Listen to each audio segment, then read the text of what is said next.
अब वो खबर जो सीधे सीधे आपकी सेहत से जुड़ी हुई, और एक खबर बेहद चौंकाने वाली और सवाल उठा रही है कि क्या दवा दुकानों से जो हम दवाई, टैबलेट या सिरप खरीद रहे हैं वो कहीं घटिया क्वालिटी की तो नहीं। और ये सवाल तब और गंभीर हो जाता है जब हम बड़े ब्रांड, बड़ी कंपनियों की दवा ज्यादा पैसे लेकर और इस भरोसे से खरीदते हैं कि हम स्टैंडर्ड दवा ले रहे हैं, इसकी क्वालिटी में कोई नुक्स नहीं निकाला जा सकता। लेकिन देश की सबसे बड़ी drug regulatory body central drugs standard control organisation यानी कि CDSCO ने चंद घंटे पहले जो लिस्ट जारी की है वो आपके होश उड़ा देगी। इस लिस्ट में 53 ऐसी दवाइयों जिसमें कि टैबलेट, सिरप, इंजेक्शन वगैरह का नाम दर्ज है जो CDSCO की जांच में घटिया पाए गए। चौंकाने वाली बात यह है कि इन दवाओं को हमारे आपके घरों में कोई ना कोई रोज खा रहा होता है, और ये दवाइयां इतनी कॉमन है कि इनमें से कईयों के नाम तक हम सोते जागते भी बता सकते हैं, गिना सकते हैं। कोई नींद में भी पूछे तब भी हम इन दवाइयों के नाम बता सकते हैं। इसलिए देश का मूड मीटर में आज पड़ताल इस बात की कि आखिर हमारी सेहत के साथ, हमारे भरोसे के साथ कौन खिलवाड़ कर रहा है, और जिन दवाओं को हम बड़े ब्रांड का मानकर आंख मूंद कर खरीद रहे हैं वो हमारे शरीर के साथ हमारी जेब को भी कितना नुकसान पहुंचा रहा है। Central drugs standard control organisation ने जिन घटिया दवाइयों की लिस्ट जारी की है उसे जांच के लिए पिछले महीने अगस्त में रैंडम सैंपलिंग के जरिए कलेक्ट किया गया था, दुकानों से उठाया गया था। इसमें हमारे रोजमर्रा की इस्तेमाल वाली बुखार, सर्दी, खांसी, एलर्जी, गैस वगैरह की गोलियां भी है, और वहीं heart, liver, blood pressure, depression, मिर्गी, डायबिटीज और स्ट्रोक जैसी गंभीर बीमारियों की दवाएं भी शामिल हैं। और ये ऐसी दवाइयां हैं जिनके बिना हमारी जिंदगी खतरे में पड़ सकती है। तो वहीं इसमें कैल्शियम, विटामिन, सप्लीमेंट के वो टैबलेट्स भी हैं जिसे कई बार हम डॉक्टर की सलाह के बिना भी खाते रहते हैं और दूसरों को भी बताते रहते हैं। अब आपको हम बताते हैं कि इस चौंकाने वाले खुलासे के बाद सबसे बड़ा जो सवाल उठ रहा है कि इन 53 दवाइयों की जो घटिया क्वालिटी है उसे कैसे, उसमें कौन कौन से नाम हैं, और ये जो बनाए गए हैं इसके बैच नंबर से इसकी पहचान की जा सकती है। हम आपको दवाइयों के नाम के साथ साथ बैच नंबर भी बताएंगे, और ये बताएंगे कि ये इसमें से बहुत सारी दवाइयों के नाम आप देखते ही पहचान जाएंगे। पैरासीटामोल, बहुत सारी कंपनियों की दवाइयां आती है पैरासीटामोल के नाम से, लेकिन इसमें पैरासीटामोल के नाम से जो दवा आ रही है उसका बैच नंबर ये है। सिंथेल कोल्ड DS सिरप है, इसमें भी ये भी पैरासीटामोल ही है एक तरीके का।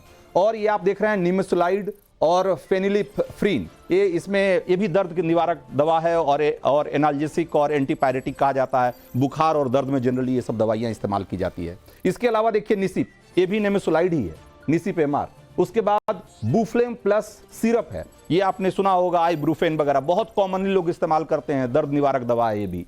उसके बाद नुमिन कोल्ड भी निमेसुलाइड ही है। और ये सारी दवाइयां हैं जो कि आसानी से बहुत सारे लोगों की जुबान पे चढ़ी होती है, और लोग आसानी से कई बार जाके OTC यानी कि काउंटर पे जाके खुद से खरीद लेते हैं। ये अपने सगे संबंधियों को, यारों दोस्तों को बता देते हैं कि अगर फीवर है, दर्द है तो ये दवाई खरीद लो, और उसका असर क्या हो सकता है आप ये जानेंगे तो हैरान रह जाएंगे। ये सारी दवाइयां जो हमने जिनके नाम बताए, ब्रांड के नाम, कंपनियों के नाम नहीं बता रहा हूं मैं, लेकिन ये सारे ब्रांड, आप इसमें से बहुत सारे ब्रांड के बारे में वाकिफ होंगे। ये जो सारी दवाइयां हैं ये सब स्टैंडर्ड पाई गई है। सब स्टैंडर्ड का मतलब यानी कि इसमें जो इसके इंग्रेडिएंट्स हैं, इसके जो मॉलिक्यूल हैं, वो या तो सही मात्रा में नहीं है, या उसकी मात्रा जिस अनुपात में मिलाई गई है वो स्पूरियस है, जिसकी वजह से वो जहरीले हो गए हैं।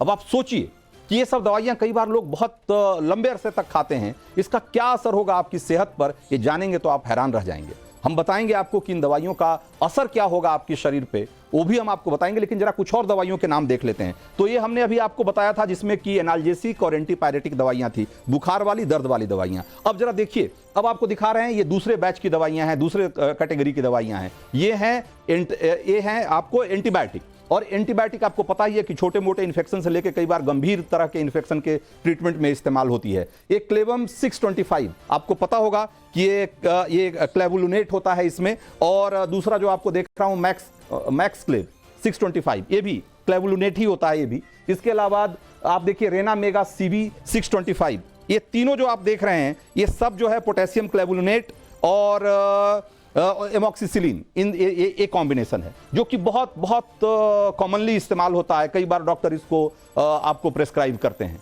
और ये सारी दवाइयां, ये जो ब्रांड मैं बता रहा हूं, इसके साथ साथ बैच नंबर भी इसका बता रहा हूं, क्योंकि यही बैच जो है वो दुकानों से उठाए गए थे जांच के लिए। और ये सब या तो सब स्टैंडर्ड या रिपोर्ट कहती है कि स्पूरियस यानी कि जहरीले पाए गए हैं। अब आप सोचिए कि ये दवाइयां आप खा रहे हैं कि आपकी सेहत ठीक हो, और ये उल्टे आपकी सेहत खराब कर देगी। इसके अलावा जरा दिखाइए तीसरे तरह की जो दवाइयां हैं, ये भी देखिए, ये बीपी की दवा है। इसमें से बहुत सारे लोग तो लंबे लंबे समय तक, बीपी की दवा के बारे में आपको पता होगा कि एक बार शुरू हो जाता है तो ताउम्र चलती है दवाइयां। उसमें टेलीमिसार्टन बहुत ही कॉमन दवा है जो, और उसके अलावा टेलीमिसार्टन आईपी 40 mg और ओलमिसार्टन, है ना, ये दोनों दवाइयां बहुत लंबे समय तक खाई जाती हैं। अब सोचिए कि जिसको रोज सुबह उठते सबसे पहले आप खा रहे हैं नाश्ते के बाद, वो दवाई अगर इस तरह की है कि तो आप सोचिए कि आपकी जान पे भी बना सकती है। अब इस तरह की दवाइयों की एक लंबी लिस्ट है, मैंने जैसा कि आपको बताया। जरा दिखाइए डायबिटीज, जैसे कि आपको पता है कि बीपी की दवाइयां जैसे लंबे समय तक खाई जाती है, डायबिटीज की दवा भी एक बार शुरू हो जाए तो ताउम्र चलती ही रहती है कमोबेश। जरा ये देखिए ग्लाइसिमेट SR 500, इसके अलावा ग्लिमेपिराइड, ये भी एक दवा है, दूसरी दवा है ग्लिमेपिराइड, इसका भी बैच नंबर हम आपको दिखा रहे हैं। सोचिए कि इस तरह की दवाइयां जो कि इतनी कॉमनली, इतनी बड़ी संख्या में इस देश में लोग खाते हैं, वो दवाइयां इस तरह की जहरीली या सब स्टैंडर्ड है, घटिया है। अब आइए अब अगली कैटेगरी दिखाते हैं आपको। ये आप देखिए एंटी एलर्जिक, जो कि ज्यादातर सर्दी जुकाम खांसी में बच्चों को भी दी जाती है। इसमें अभी हम आपको दवाइयां दिखाएंगे आपको। इसमें से देखिए कौन कौन सी दवाइयां इसमें फेक्सोफेनाडाइन हाइड्रोक्लोराइड है, और Montair LC kid. Montair LC आपको पता ही होगा, ये भी जनरली सर्दी जुकाम में बच्चों को दी जाती है। कोरोना के टाइम में तो इतनी बड़ी संख्या में, इतनी बड़ी मात्रा में लोगों ने इसको खाया, मॉन्टेयर एलसी, जिसका कोई हिसाब नहीं है। ये बच्चों को देने वाली दवाइयां हैं, kid LC, Montair LC kid, ये इसका भी बैच नंबर हम आपको दिखा रहे हैं। ये सारी दवाइयां या तो सब स्टैंडर्ड मतलब यानी कि घटिया पाई गई या जहरीली पाई गई। सोचिए, ये वो दवाइयां हैं जो कि इतनी कॉमन है। इसमें से बहुत सारी दवाइयां हमारे दर्शकों को तो नाम से याद होगी, जैसे मुझे याद है। इसमें से बहुत सारी दवाइयां तो मैंने भी अपने जीवन में कई बार खाई है और आज भी खा रहा हूं। और आप सोचिए कि ये सारी दवाइयां ये फेक सब स्टैंडर्ड पाई गई। जरा आगे दिखाइए। अब आप जरा कुछ सप्लीमेंट की दवाइयां दिखाइए। कैल्शियम, आयरन, विटामिन D3, आपको पता ही है, लोग आसानी से जब उनको लगता है कि यार थोड़ा सा लगता है कि कमजोरी लग रही है, जरा आयरन की दवा खा लो, ये हीमोग्लोबिन कम हो रहा है, आयरन की दवा, ये सब बिना पूछे खा लेते हैं लोग कई बार। और उसमें से एक कैल्शियम 500, विटामिन D3, ये सब आप देखिए। इसके अलावा इसमें एक बहुत फेमस ब्रांड है शेलकेल 500, बहुत लोग इस्तेमाल करते हैं। ये सब सारी दवाएं सब स्टैंडर्ड पाई गई। आप सोचिए, ये सब यानी कि ये सब बहुत कॉमन इस्तेमाल होने वाली ये एक तरीके से दवाइयां हैं और सप्लीमेंट है। तो आप सोचिए कि कैल्शियम, विटामिन D3 और आयरन की दवाएं भी ऐसे ही पाई गई। अब जरा दिखाइए, हार्ट की दवा है एड्रेनलिन, इसके अलावा हेपेरिन सोडियम इंजेक्शन और हेस्ट्रानिल।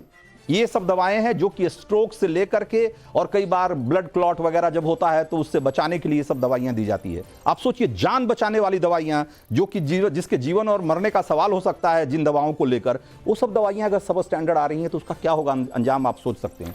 अब आप जरा अगली तरह की दवाई दिखाइए। एंजाइटी और एंटी डिप्रेसेंट और मिर्गी, इस तरह के बीमारियों में इस्तेमाल होती है। उसमें एराजोल, फेनिटोइन सोडियम इंजेक्शन और क्लोजेप्स, ये 3 ब्रांड सामने आए हैं। इसमें बेंजोडाइजापाइन और क्लोनाजेपाम, ये ज्यादातर होता है कि नींद नहीं आ रही है, एंजाइटी हो रही है, तो ऐसी चीजों में ये सब दवाइयां इस्तेमाल होती है। अब सोचिए, अब ये दवाइयां भी उसी तरह की पाई गई। और अब लास्ट में बहुत सारी कॉमन दवाएं भी है, जिसमें कि रिफमिन 500 और डिक्लोफेनेक सोडियम, दर्द की दवा, विंजल एक्सेल प्रो जेल है, पैंडी, सोचिए गैस की दवा, पैंडी, लोग ऐसे नाम से उठा लेते हैं कि भाई जरा पैंडी दे देना, भाई गैस हो रही है, थोड़ा एसिडिटी हो रही है, पैंडी। इस तरह की दवाएं, सारी दवाएं या तो सब स्टैंडर्ड पाई गई या उनमें वो जहरीली पाई गई, यानी कि उसमें जो API थी, यानी कि जिसको कि आप बोलते हैं एक्टिव फार्मास्यूटिकल्स इंग्रेडिएंट्स, वो प्रॉपर नहीं थे।